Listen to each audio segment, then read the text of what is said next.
نن سبا زمانه کې چې په مخ د ځمکه باندې څومره انسانان آباد دي او دوی په کوم حالت کې موجود دي، نو تاسو ته پته شته چې د انسانانو په نسل کې طاقتور قسمه قومونه تیر شوي دي مخکې، چې هغوی خپل قدونو په لحاظ سره ډېر دنګ خلک وو، ډېر عمرونو والا خلک وو، معاشي لحاظ سره ډېر طاقتور خلک وو. ده غرونه به یې تراشل، په هر اوچت ځای باندې به یې دنګ محلات او قصرونه جوړول. یعنې دا خلک د خپلې زمانې یو قسمه سوپر پاور طاقت وو او د دې خواوشا چې کوم قومونه آباد وو نو دې خلکو په هغوی باندې حملې کولې، او کله چې به دوی په یو قوم باندې حمله وکړله نو ډېره سخته حمله به یې کوله او ظلم به یې کوه په هغه خلکو باندې. د دې خلکو خواوشا نهرونه بهېدل، په دې خلکو باندې به بارانونه کېدل، د دې خلکو د قصرونو او محلاتو سره خواته به اوبه بهېدلې او شاندار ژوند به دوی تېرو په خپله زمانه کې، تر دې چې دا خلک د خپل قوت او طاقت د وجې نه په غرور او تکبر کې راغی. په نور خلکو باندې به تکبر کوو، ځان به لوی حسابوو، تر دې چې د خلکو ته د الله طرفه پیغمبر راغی نو دې خلکو دغه پیغمبر ډېر سخت مخالفت وکړو، هغه ته بدې ردې وویې، ډېر تکلیف یې دغه پیغمبر له ورکړو، او بالاخر چې کله خبره ډېره اوږده شوله نو دې خلکو دغه پیغمبر نه مطالبه وکړله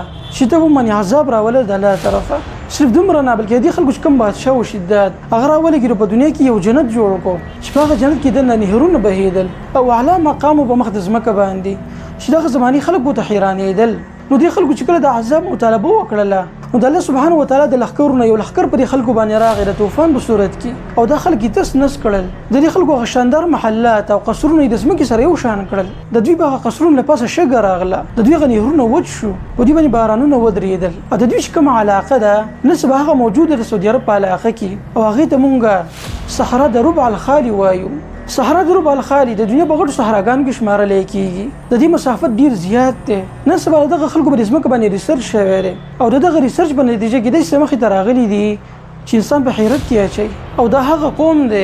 کوم د چې قوم عاد ویلی شوی دی په تاریخ کې. نو ملګرو دا نننی بحث ډېر قیمتي دی،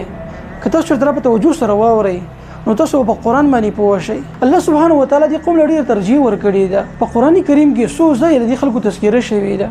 دا تاریخ ډېر ناشنا دی، نو راځئ چې په دې باندې ځان پوه کړو، خپل علم او پوهه سیوا کړو.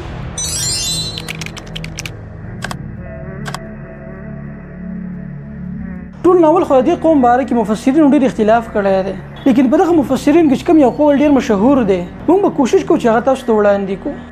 نو ملګرو عیسی علیه السلام د راتګ نه تقریبا 3000 کاله مخکې د عمان او یمن چې کومه علاقه ده د هغې سره خواته یو صحرا د ربع الخالي، په دغه صحرا کې یو ځای د هغې ته احقاف ویلی کېږي، او په دغه ځای کې یو قوم آباد شوی په یو زمانه کې، دغې قوم ته به عادیان ویلی کېدل. د دې وجې دا وه چې د دې خلکو چې کوم پلار و د هغه خپل نوم و عاد، او بیا د دې خلکو هغه سلسله نوح علیه السلام ته رسي په دې طریقې سره چې عاد بن عوس بن ایرم بن سام بن نوح علیه السلام. نو کله چې نوح علیه السلام په قوم باندې عذاب راغی دغه قوم ختم شو، او د هغې نه بعد د نوح علیه السلام د زمن خواره شو په دنیا کې. نو ما تاسو ته ویلي چې یو زوی سام پکې راغی د جزیرة العرب دې علاقو ته، او په دې ځای کې د هغه یو زوی عاد آباد شو. دا عاد په خپله زمانه کې غیر معمولي صلاحیتونو والا خلک وو، ډېر لوی قوت او طاقت د خلکو سره موجود و. ملګرو په دنیا کې د ټولو نه غټ نعمت د صحت دی، او الله سبحانه وتعالی دغه صحت دې خلکو له په اعلی معیار کې ورکړی. د دې خلکو غټ غټ جسدونه او ډېر عمرونه و، تر دې چې 1000 کاله عمر د دې په نسبت عامه خبره وه. نو دا خلک راولګېدل، په خپله علاقه کې غټ غټ بلډینګونه جوړ کړل، اعلی محلات او قصرونه جوړ شو،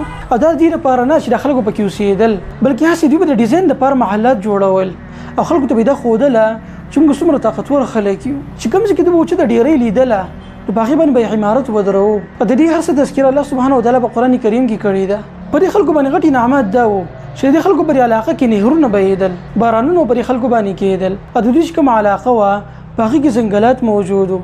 هر قسمه میوې به په هغې کې راټوکېدلې. لکه ستا په ذهن کې به سوال راځي چې نن سبا خو دغه علاقه په صحرا باندې بدله ده، دغلته خو سرې شګې دي، دغلته نهرونه د کوم ځای نه راغلل؟ دا بالکل صحیح سوال دی، او د دې جواب به مخې ته راشي انشاءالله. نو دا نهرونه به د دې خلکو د محلاتو مخې ته بهېدل چې د هغې د وجې نه به د دې خلکو د کلي او محلاتو هغه حسن نور مسیوا کېدو. دا خلک په معیشي لحاظ سره ډېر طاقتور خلک وو، نورو قومونو سره به تجارت کوو، او کله چې ورته موقع میلاو شوه نو په نورو قومونو باندې به یې حملې کولې، په هغو باندې به یې ظلم کوو، د خلکو نه به یې په زوره مالونه اخیستل. یعنې دا په خپله زمانه کې یو قسمه جبابیره خلک وو، تر دې چې دا خلک په خپل عیش او عشرت کې دې درجې ته ورسېدل چې دوی په خپل ځان باندې فخر شروع کړو، تکبر یې شروع کړو، ځان ورته د آدم علیه السلام په بچو کې اوچت نسل والا ښکارېدو، او په دې خلکو کې هغه مرض هم جوړ شوی و کوم چې د نوح علیه السلام په زمانه کې موجود و، یعنې شرک. دې خلکو به د درې بوتانو بندګي کوله. نو کله چې په دې خلکو کې سرکشي ډېره سیوا شوه او شرک پکې اوچتې درجې ته ورسېدو، نو الله سبحانه وتعالی دې خلکو ته پیغمبر راولېږو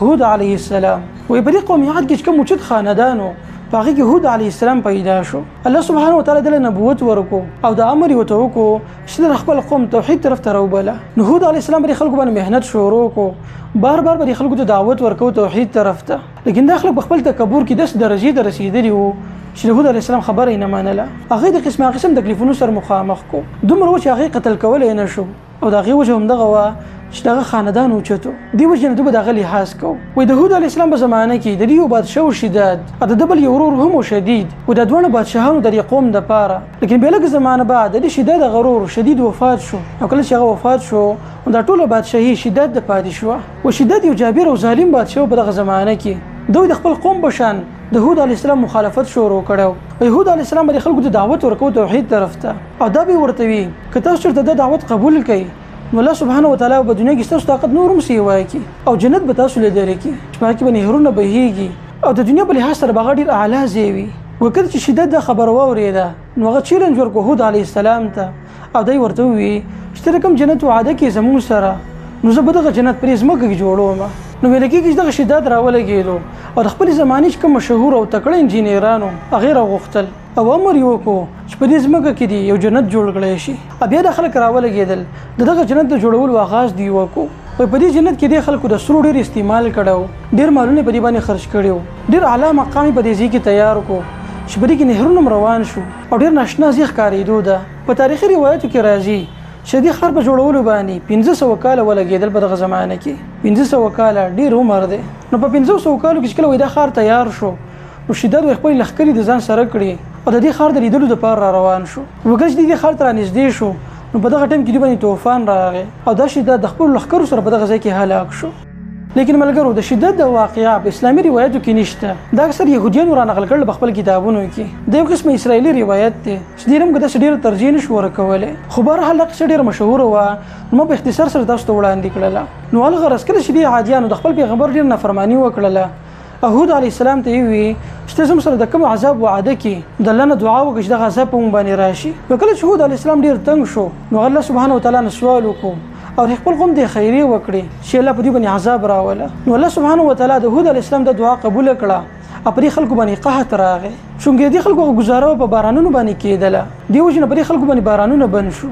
په بس روایت کې راځي چې 4 کاله او په بس کې چې 8 کاله پر خلکو باندې بارانونه بند شو. سخت قحط پر خلکو باندې راغی او د ډېر مشکل سره د خلک مخامخ شو. وې 4 یا 8 کاله بعد پر خلکو باندې وریځې رالي، توري وریځې. نو کله چې د وریځې په ډېر مقدار کې راغلي وې د خلکو د ډېر خوشاله شو او په دې تمه کې شو چې اوس په باندې باران وشي. لیکن الله سبحانه وتعالی بل څه مقرر کړی و د خلکو لپاره. د باران په ځای باندې په دې علاقه کې یو سخت طوفان راغی، سخت سیلۍ شروع شوه. وې دا سیلۍ وچه وه او ډېره تیزه وه، د دوی محلات د ځمکې سره یو شان کړل او دوی خپل بنګلو ته ننوتل. د سیلۍ په سیاره ته تله او دغه سیلۍ بهر ته راویستل. دې سیلۍ د ځان سره ډېره شګه راوړه او د دې خلکو هغه محلات په شګه کې پټ کړل. د دې خلکو چې کوم نهرونه وو هغه وچ شو په دغه ځای کې او دا ټول هر څه په سری صحرا باندې بدل شو. او د عذاب نه بعد د خلک په ځمکه باندې داسې پراته وو ته به وایي دا چېرته د کجورو تنې پرتې دي. الله سبحانه وتعالی دغه خلکو هغه زور مات کو، د دوی قوت په صفر باندې بدل شو او د مسلمانانو بدل الله سبحانه وتعالی د خلکو نه واغستو. نو ملګرو که د عربو تاریخ مطالعه کوو دا 3 قسمه خلک دي. یو به کې عربي بایده دي، یعنې هغه عرب چې ختم شوي دي او دا عادیان په هغه عربو کې شمارلی کېږي چې دا بالکل ختم شوي دي د مخ د ځمکې نه، چې په دوی کې بالکل د سره څوک ژوندي نه دي پاتې شوي. نو د دې خلکو هغه کلی ټول له خاورو د لاندې شو او د ډېر زمانې پورې دا د خلکو د سترګو نه پناه و او چاته هم دا معلومه نه وه چې د عادیانو هغه کلی په کوم ځای کې دی. د خلکو نه د دې ځای هغه لارې هم هېر شوې وي ځکه چې دې طوفان سره غار څه بدل شوي وو. تر دې چې په سن 1900 کې د برطانیې یو کس راغی د جون په نوم باندې، دی راغی سعودي عرب ته او د مخکې نه د قرآن ویل او دته دا پته وه چې په دې علاقو کې د عاد په نوم باندې یو قوم تېر شوی دی. وایي دې چې کله سعودي عرب دې علاقو ته راغی نو دلته خلکو ورته ومووي چې یو په دې ځای کې د عاد په نوم باندې یو قوم تېر شوی دی، لیکن دغه خلکو هغه کلی نه سبا ورک دی، پته نه لګي چې په کوم ځای کې دی. وایي دا سړی راولګېد او د ریسرچ شروع کړو په دغه ځمکه کې او کوشش یې وکړو چې دا کلی پیدا کړي. نو بالاخره د ډېر کوشش نه بعد دته یو کلی میلاو شو د خاورو د لاندې او هغه داسې محلات وو چې هغه ټوټ پوټ ښکاره شوي وو، تاسو به د تصویرانو کې لیدلی هم شئ. بیا د حیرانتیا خبره دا وه چې په دغه صحرا کې دغه ځناور وډو کې میلاو شو کوم چې په اوبو کې اوسېږي او دا ډېر د حیرانتیا خبره وه چې دغه صحرا ده په دې ځای کې هغه ځناور څه کوي کوم چې په اوبو کې اوسېږي. د ډېر سوچ فکر نه بعد بیا دا معلومه شوه چې د نن مخکینۍ زمانه کې دا صحرا دي سینه ولکه څنګه چې نسبه موږ تخکاری بلکې په دې کې ځنګلات موجود دلته به نهرونه بهیدل اب یو زمانه کې دا څه فنا شوی دي او دا خبر صحیح ذکر ملګرو چې په یو حدیث کې دا نقل شوی ده او رسول الله صلی الله علیه وسلم فرمایلی دي چې قیامت په دغه ورځ پورې نه قایمیږي تر څو پورې چې د عربو د ځمکه یعنې د صحراګانې په نهرونو او ځنګلاتو کې نه بدل شوي د دې حدیث نه معلومیږي چې د عربو د صحراګانې کوم چې نسبه موږ تخکاري دا همیشه داسې نه وو بلکې یو زمانه کې بدل د نهرونه بهیدل دلته شینکي او ځنګلات موجود وو دغه ژوند بیا واپس لاړ برطانیې ته اول ته یو کتاب ولیکو په دغه موضوع باندې هغه په تفصیل سره دغه خلکو تذکره کړله په دغه خپل کتاب کې نو ملګرو دغه یو قوم